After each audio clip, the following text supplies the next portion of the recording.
I'm here today with Niki Reid from Groundswell, and I guess the way to start is just tell me a little bit about Groundswell Project and what you do there. Yeah, sure. So the Groundswell Project is a not-for-profit charity organisation that aims to change the way we do death and dying.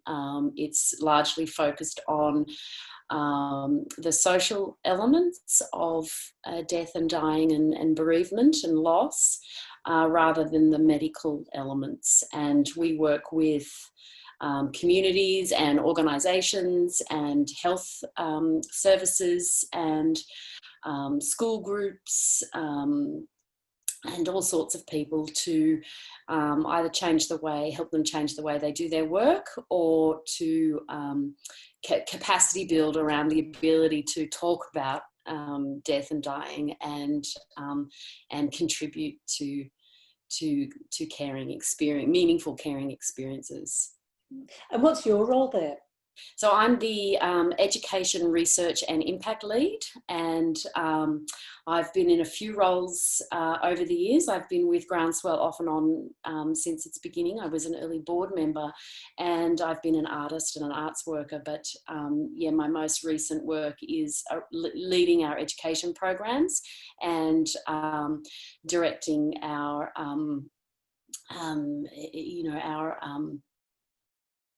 evidence-led, practice in the work, as well as measuring impact and social change. What do you think the importance is about talking about death and dying in the community and taking it back to the community? No, sure. It's so important. It's fundamental. We know from the Death Literacy Index, which is a tool that we use to measure people's knowledge and skills at end of life, and we know from that people's experiences have a major impact on what they learn and what they understand about caring for people and how to navigate the system, but also how to be a part of a caring network and support one another. Why is it so important to go back to the community to talk about these things? Yeah, sure. Look, it's like, it's knowledge, I guess. And the more we know about things, the more we can participate and understand and get involved. And the more meaningful our experiences can be, the less traumatizing our experiences can be. We know that people really actually do want to talk about the end of life, the aging process, and those final, sort of years, months, weeks, days of life. But also that, the more we prepare ourselves with information and skills, the better the experience is in terms of the quality of life at end of life, but also the quality of bereavement on the other side of, when a person dies. And we find that, like, all the work we do just sort of opens up spaces for people to step into. We have this idea that talking about death is one of those taboos, and our experience is actually that it's not such a taboo. It's just that we think it's a taboo. So we use, in the first 5-6 years at the Groundswell Project, we primarily use the arts to facilitate and navigate these conversations and these education experiences. And in the last few years, we've been doing more community development work more broadly with communities. And it's really interesting to think about how the arts intersects with this space, with the concept of death and dying, with community and with arts engagement. Why do you think it's so powerful in this space? Well, death is one of the most important parts of life. I suppose it's up there, births, deaths and marriages. It has such an impact on those that are left behind, and on those that are around caring for somebody, but also on, it's a really important time in each of our lives when we get to that place ourselves. So it's a fundamental human experience, and because of that, it's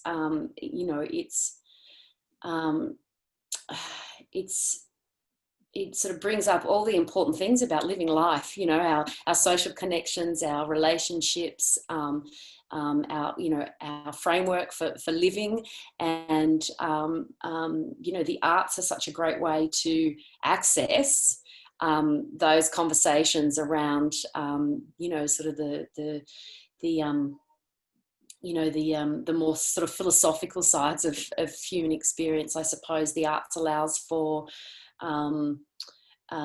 you know, it can sometimes be a third object in the room, and so it can make a difficult conversation or an emotional conversation easier because there is that third object in the room. Or you know, it can help us express things that would otherwise be hard to express. I think also, you know, there's this idea that death and dying is a tragic thing and a sad thing and traumatizing thing, and it definitely can be those things sometimes.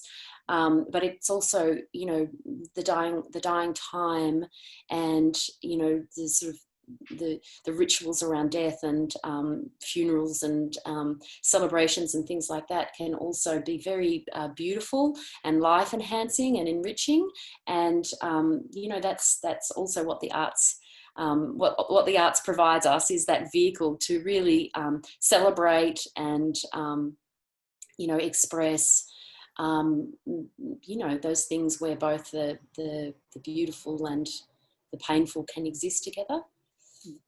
And I love that idea that you mentioned about opening up spaces. Yeah. And it feels like, you know, that having the conversations opens up, that taking the arts into the space further opens possibilities. Yeah. And that's what makes me think about the Creative Legacy Project, which is the project we've been running in an acute palliative care ward for about the last 5 years. And, you know, basically it's an arts-based conversation that we offer people who are in the palliative care ward, and what the conversation and the arts practice does with people on the ward, be they patients or family and friends of the patient, or staff members, as you know, we can talk about a little bit later on. What the arts-led conversation does is open up a space, and the particular way that we do the creative legacy process is, you know, it's a strengths-based, open-ended process, and so it allows people to come at the conversation or the art making in whatever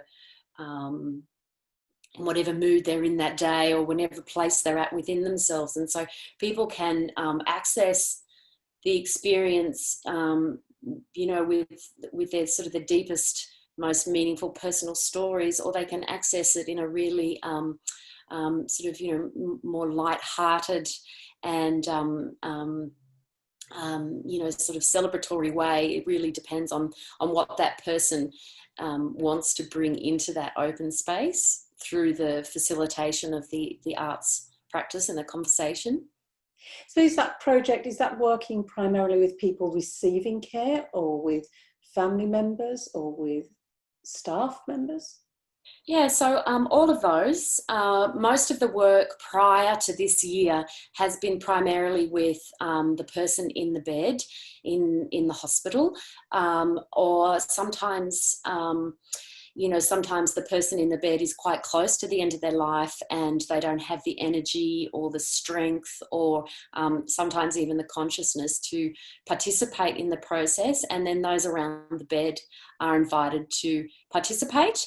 And, you know, sometimes that's a close family member, or, you know, close friends, whoever is visiting and has a relationship with that person, who'd like to talk about their life and capture that in an artwork that is produced by the professional artists that we employ on the ward to do this work.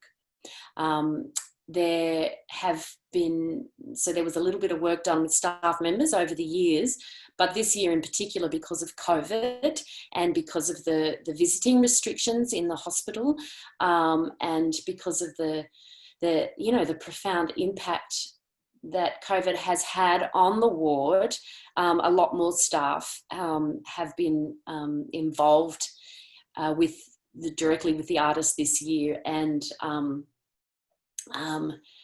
yeah, they've been doing a lot of work with the artist this year.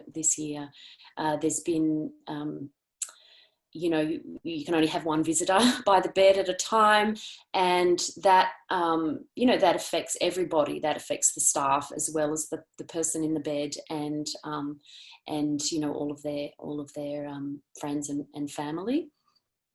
And what have been some of the outcomes? What has been the work produced or the impact on people? Look, it's been incredible this year.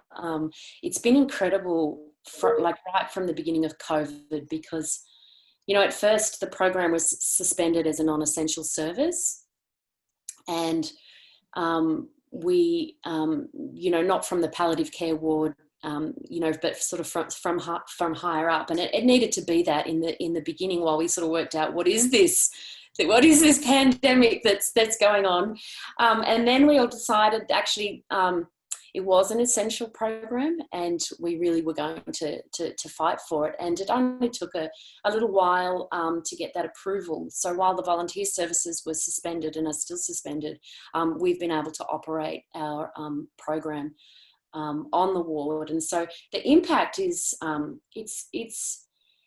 it's quite profound, really, because not only do the patients get to still experience that one-on-one, sort of retelling of their life stories and receive that artwork that the artist makes in response to the storytelling conversation. So, that's always kind of like the first level of impact. But then that conversational process and the artwork, but also the recording, we do an audio recording of the conversation, then that can then go out to all of the people that are connected to that person in the bed. And so they can then, experience, sort of some sense of connection, I suppose, through the artwork and through the storytelling process. The other thing is that we have, the coordinator and the artist who is actually on the ward. We've only been allowed to have one artist physically on the ward this year, who's been coordinating the other 10 artists that have been there. So just having an artist on the ward who is having these conversations with everybody, but also we have a pop-up studio, so they're also making art on the ward. So just that sort of life-enhancing element of having the element of beauty and storytelling in the environment, which is a very heartbreaking environment at the moment, because usually the place is teeming with people. There are families and friends and kids and people all through the ward. It's a very lively place, actually. It's a very it's a very beautiful place usually, but it's a very quiet place at the moment. So contributing to that sense of well-being in the general atmosphere of the ward. Then the other impact is the work that's been done directly with staff members. And so staff members have been connected with whatever artist is in residence at the moment, and they get to talk about their experiences as a palliative care staff member during COVID. And so this has been, it's been a terrible experience for our health, our health workers during this time, and for them to have that opportunity to take the time out of their day-to-day schedules and actually reflect. So just that first invitation to be able to reflect, they don't often get that opportunity. So then to be able to reflect, also to talk about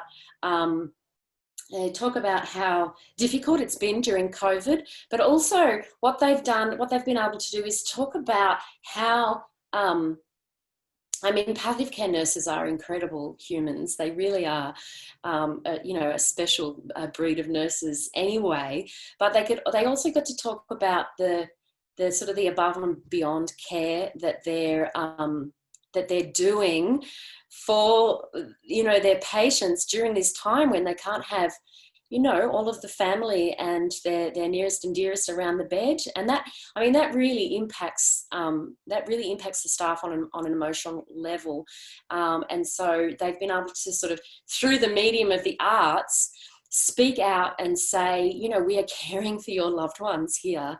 We are caring for them. And look, the artwork that's come out of that, we've had the most beautiful songs made about that process, that what I just spoke about then, about it's hard for you not being able to visit, but we are caring for your loved ones. There was a story written for a song that was, we were all crying when we heard it. There's been some poetry that's been made. Some artists, there's been some sculpture. And a few different visual arts mediums as well. And so with those 2 and 3 dimensional pieces, they've been gifted back to the staff. And so they've now got artworks in the staff room, in the hallways, in the doctors' rooms. They've got these artworks that the artists have created for them this year that, that sort of reminds them of their love and their hope and their care and their struggles and their pain. And that just... so I was speaking with the director of the palliative care service, who's a real champion for the Creative Legacy Project itself, and she just said it's actually been really profound in terms of the emotional well-being and the life enhancing sort of qualities that the project has brought, that it she said something like, I don't know how my staff would have done this without the Creative Legacy Project. And it's really precious that we've been able to do this, and that the staff and the patients and families have had access to the arts. The arts is the one thing that's been obliterated through this whole pandemic. And, we've been able to employ professional artists to do this work and to keep making this happen in an acute, I think it's Sydney's second largest hospital. We've been able to keep doing it. And it's really very special. It really is.